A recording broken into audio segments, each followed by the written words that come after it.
60 కోట్ల అయ్యరు అంగలింగాలు ఆచార మంత్రులు 70 కోట్ల దేవతలు యతేశ్వర మాముని ఋషులు నీ కొరకు ఎదురెదురు చూస్తుండ్రు రేవయ్యా.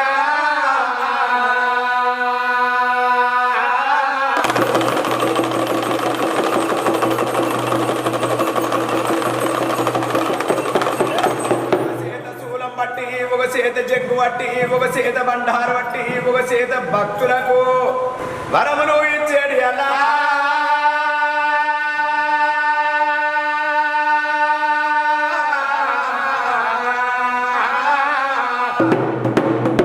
రూపులు పడ మారి రుద్రమేమి వైతున్నావు మాపులు పడ మారి మైరార లింగారి గట్ల బొద్ది కూర మల్లయ్య గంగమ్ర పారు పోసి అల్లైంది రేవయ్యా.